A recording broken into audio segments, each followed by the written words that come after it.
Bonjour à tous les amis, soyez les bienvenus. Zach Mouekassa, fondateur de la Mouekassa. Merci de faire partie de ce mouvement de grandeur qui nous aide à franchir les barrières, à doper nos qualités, pulvériser nos défauts. Alors comment allez-vous? Toujours un réel plaisir de discuter avec vous. Aujourd'hui on va parler très rapidement d'un sujet très intéressant qu'on a d'ailleurs déjà développé dans le passé, le respect. Comment gagner le respect? Comment regagner un respect qu'on a perdu peut-être dans le passé. Vous savez, le respect est l'élément le plus important dans la vie de l'être humain. Ouais, ce ne sont pas nécessairement les ressources. Vous pouvez perdre tout ce que vous voulez. En termes d'argent, en termes de ressources, en termes de matériel. Vous pouvez perdre beaucoup de choses dans la vie que vous pouvez peut-être récupérer dans le futur. On perd de l'argent, on récupère peut-être dans le futur. On peut perdre des opportunités, perdre des avantages qu'on pourrait probablement récupérer d'une façon ou d'une autre dans le futur. On peut perdre des amis et on en retrouve des meilleurs. On peut perdre des membres de famille, en tout cas dans le sens africain, et en trouver d'autres.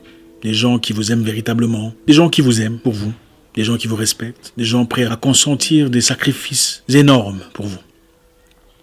Mais le respect, quand il est perdu, hélas, est presque impossible à récupérer. Dès que vous perdez votre crédibilité en termes de respect dans un milieu où on vous respecte, ça devient très compliqué pour renverser la vapeur. Voilà, aujourd'hui on va essayer par quelques éléments, par 4 étapes principalement. En tout cas, ça sera une nouvelle saison, une nouvelle série avec quelques épisodes sur le respect qui est très important dans notre société d'ailleurs. Donc sur 4 éléments principaux, comment regagner le respect, si pas garder le respect qu'on a déjà. Premièrement, pour avoir le respect des gens qui vous entourent, soyez vrai. Soyez vous-même. Restez authentique. Beaucoup de personnes, malheureusement, veulent prétendre être ce qu'ils ne sont pas. Ils veulent donner l'impression, une image, refléter des apparences qui ne sont en réalité pas leur vraie identité. C'est bien beau. C'est bien de paraître plus grand qu'on est en réalité. C'est bien de paraître plus réussi, plus heureux, plus épanoui, plus grand, plus fort, plus dominant. C'est bien pour sa réputation. Mais malheureusement, aussitôt que les gens découvrent votre vraie réalité, votre vraie identité, ce qui correspond réellement à ce que vous êtes, vous perdrez toute votre crédibilité, tout le respect qui vient avec. Et cela, croyez-moi, devient très difficile à retrouver. Soyez authentique, soyez vous-même. Si vous n'avez pas d'argent, ce n'est pas un problème. Le respect n'a pas tout à voir avec l'argent. C'est vrai, l'argent peut influencer un certain degré de respect, si pas d'hypocrisie. Mais le respect n'a pas tout à voir avec ses biens matériels. Vous n'êtes pas obligé de faire semblant.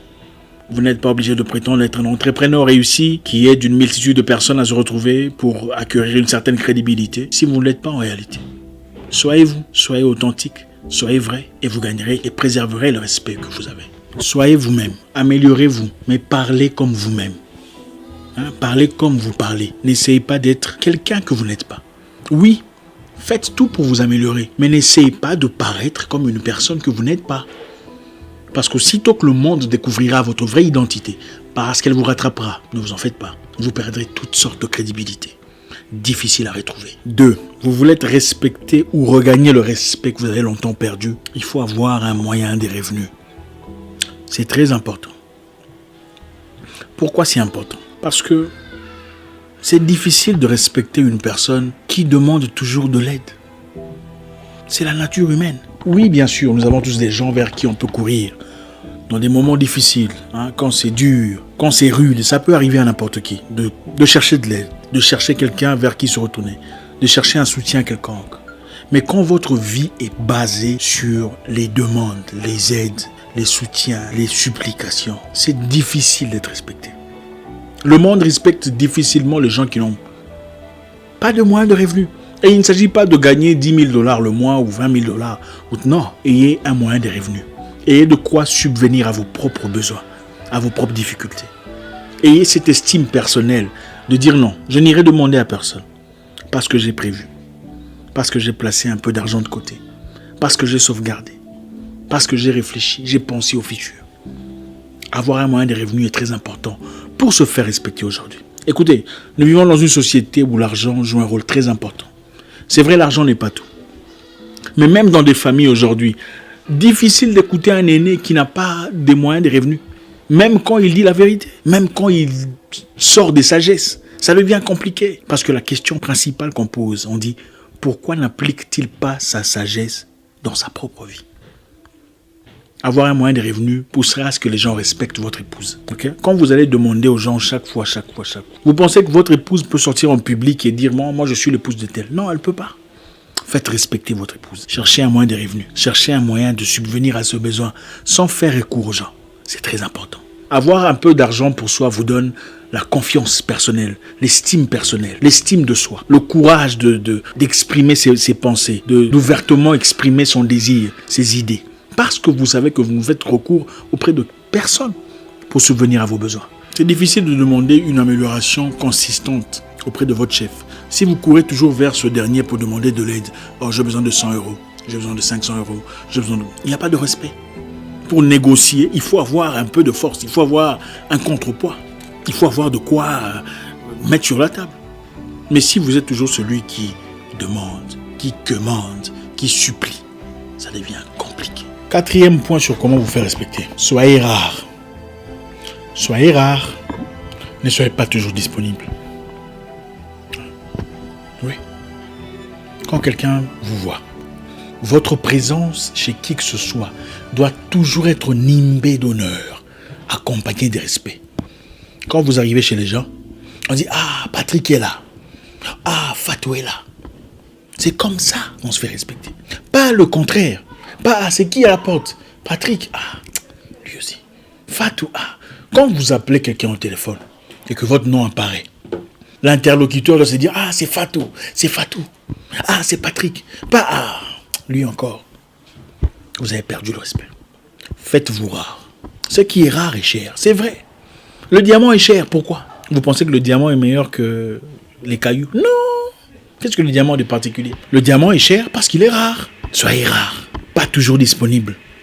Quand vous avez rendez-vous avec quelqu'un, un ami, un copain, à 16h par exemple, et qu'à 16h30, il n'est toujours pas là, pour des raisons sans importance. Si c'est un rendez-vous qui ne vous apporte rien de positif, c'est-à-dire rien dans le sens commercial, dans le sens ressources, partez.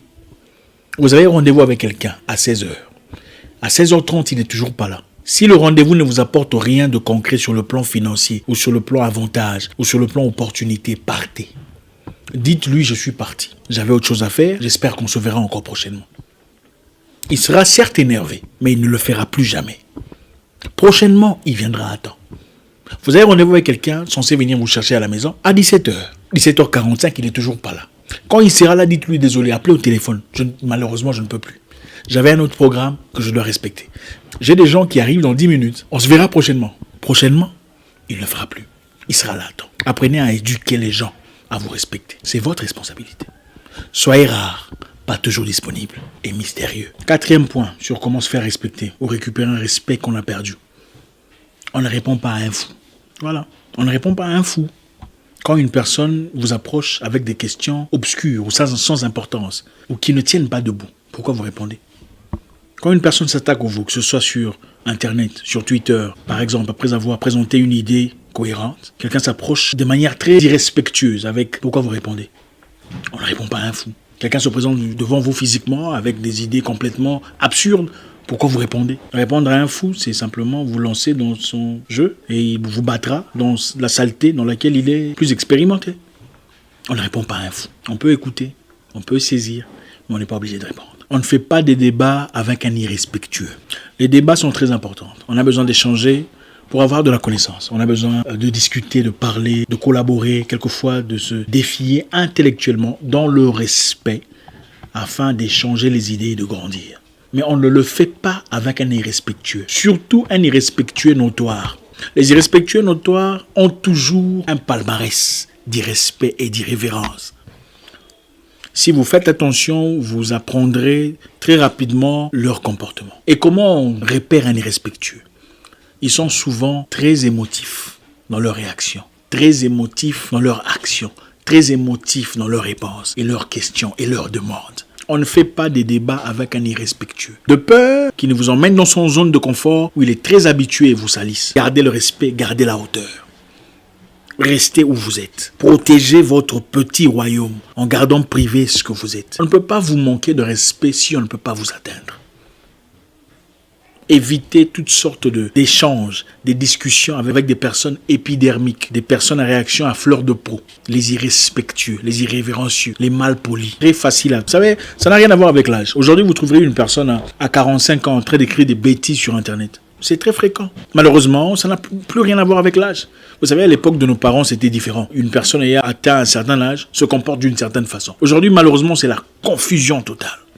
Vous verrez une personne dans la quarantaine, 45 ans, mais en train de critiquer le visage de quelqu'un, en train de critiquer la bouche de quelqu'un. Une personne intelligente fait des critiques sur base des matières intellectuelles. Il fait des citations d'un philosophe, d'un écrivain, d'un penseur. Et on débat sur base de ça, sur base de la science, sur base d'éthique, d'intellect. Mais une personne émotive présente toujours ses émotions. Ah, moi d'ailleurs, tu crois quoi? Il faut complètement éviter ces genres de personnes. Les irrespectueux n'échangent pas.